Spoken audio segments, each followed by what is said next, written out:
Good morning mga katuka. Isang mapagpalang araw na naman para sa ating lahat. So ngayong araw na to, update na naman sa mga manok ko. So ito mga idol, pinakita ko po sa inyo yung dalawang sisiw. Ano? Ito yung anak po ni Sweater Boston. So mga idol, disclaimer po, no animals will harm in the making of this video. So ito mga pala mga katuka, ito yung pinapahulaan ko dati. Nung ako'y nag-vlog dito sa backyard. Ito ay day old pa lang or 2 days old. Ayan, kung hindi ako nagkakamali.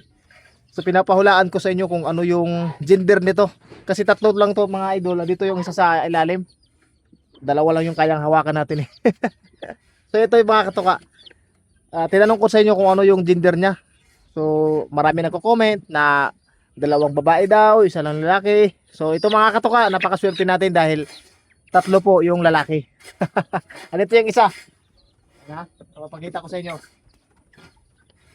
Ito. Wait, ayun.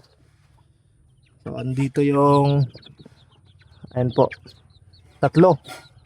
Hindi po kasali yung mga kanawayon nito ng mga baby pullets. Yan po mga kanawayon yan. Yung tatlo, yun yung pinapahulaan ko dati. So, napakaswerte ko po. Dahil tatlo yung lalaki. Sweater Boston yung kanyang linyada. So, ito mga katuka. Ito ay nakapag-vlog na naman ako dito sa munting backyard sa likod ng bahay. Ito yung bahay oh. Yung bahay na pinapagawa ko, hindi pa natapos, wala pang pera. Sana magkapera na tayo. So ito mga idol no, una-una sa lahat, binabati ko kayo ng isang mapagpalang araw sa lahat ng mga subscribers ko, mga followers ko sa Facebook. Saka pala mga idol, sa Facebook nag-upload ako ng madalas dahil medyo awa ng Diyos, meron tayong nakukuhang mga revenue sa Facebook din. Kaya kung kayo po ay subscribers ko dito sa YouTube, pwede po akong bisitahin sa aking Facebook. Melfi Burga po yung isa kong account at yung isa naman ay Melfi Katuka. Meron pang isa, pang backup ko talaga kasi dati nagkaroon ako ng restriction. Kaya gumawa ako ng medyo marami-raming mga account. Yung isa Katuka Backyard, akin din po yun, mga legit po yun mga idol. So yung Melfi Burga ata yung gagawin ko, magre-register ako sa verified badge. Kasi para tawag dito, ma-determine talaga ng mga followers natin na legit po tayo kasi marami pong nagnanakaw ng mga video ko, mga audio. Marami pong nagkukuha ng mga video namin. So shout out dun sa mga manguha ng mga video Gumawa kayo ng sarili nyo. Nako, wag kayong kumuha ng video ng iba para lang kayo ay magka-views. Kasi in the end of the day mga idol, kayo pa rin yung magsasuffer. Kaya hindi sa inyo eh. Mas maganda pa rin yung kahit hindi masyadong maganda yung quality ng video or mga content mo, at least original. Diba? Original, it's very nice. Pero okay lang yun. Kung wala kayong magawa sa buhay nyo, manguha lang kayo ng video lang, manguha kayo ng manguha. Bahala kayo sa buhay nyo. So dito mga katuka, tara dito tayo. Okay na tayo dito. Siyempre mga idol, huwag natin kalimutan ha. Huwag nyo kalimutan. Sa darating na eleksyon. Para mangangampanya. Ito mga katuka kasi, palagi natin ito pinapakita. Ito yung vitamins na ginagamit natin sa mga manok natin, walang piling edad. Progency, baliktad nga lang sa dito sa mirror ng cellphone.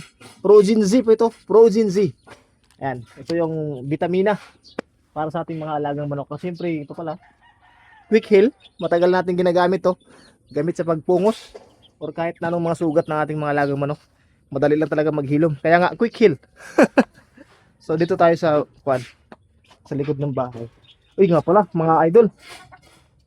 Kita niyo po yun, yun. Ayan. Malatuba po yan. Dalawa silang makakapatid ngayon. Isa babae, isa lalaki. Ayan sila oh. Malatuba. Ito yung babae. Yun naman yung lalaki. So far so good naman. Kahit hindi good. Kasi matagal na rin ako nagbe-breed sa kay malatuba. Ngayon na talaga sila nakapag-produce ng malatuba na kulay. Dati kasi yung na-breed ko dati ng malatuba, hindi sinuwerte mga idol. Kasi nung bumuhos yung malakas na ulan dito sa loob ng 15 days, nagkasakit yung mga sisiw ko. Ayun, hindi talaga naagapan. Wala. Kasi dito yung klima namin, panay talaga yung umulan eh. Saka malamig. Pag malamig naman, pagka inumagahan, masakit na masikat ang araw kaya nagkakasipon talaga madalas. Kaya lagi ako nagre-request ng mga gamot sa Excellence. Mostly gamot yung aking nire-request. Yun kasi yung pangunahin kong pangangailangan dito, yung gamot talaga eh. Teka lang. Hindi mabuksan yung breeding pin eh. Na mga katuka Nakalak yung breeding pin. Ay. Wait lang. Nalakas yung okay na. So kung di ko po kayo na-update doon sa kay Sweater Boston, andun na po siya sa recording area, mamaya pupuntahan natin. So, dito muna i-update ko kayo sa mga inahin. Ito si Manato ba naglimlim ulit. Pero iti-check ko to mga idol kasi yung mga nilimliman nila matagal na nakatingga dito sa ilalim ng pugaran. Siguro expire na yung ibang itlog. So hindi ko pa na-eliminate yung mga walang similya dun sa may similya. Pero at least ang kagandahan kasi nito, may similya man o wala yung mga itlog.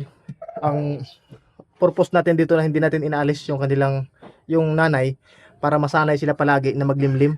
Kasi pag inalis mo yung nanay tapos iniwan mo yung itlog, ang tendency niyan nagkakaroon ng behavior yung nanay na hindi na maglimlim ng maayos. Kung kaya sa susunod niyang pag-itlog, hindi na siya maglimlim kasi nasanay na siya, naiiwanan lang yung itlog.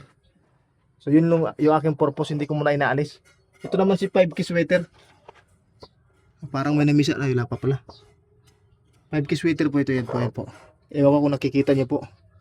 Pasensyahan nyo na Ay klaro pala, klaro. Automatic pala itong cellphone ko. Nagliliwanag kapag madilim yung area. Grabe, napaka high-tech. High-tech. O yan o, nagliliwanag lang siya. Hindi ko naman pinipindot yan. Shout out pala, hindi ako magpo-promote ha. Ito pala ay nabili ko itong cellphone na to. Recommended by Remel Vlog. Nabili ko sa kuan. Nagkasahod ako ng konti mga idol sa Facebook. Kaya maraming salamat sa inyong suporta. Nabili ko yung Camon Pro. Tecno Camon Pro. So maganda siya. Para sa akin ayos na yung quality. Maganda kasi kaya nga nakita nyo kanina nagliliwanag pag madilim automatic siya. Tara dito tayo sa recording area kasi lapit na mag 8 minutes. Saglit lang. Ito.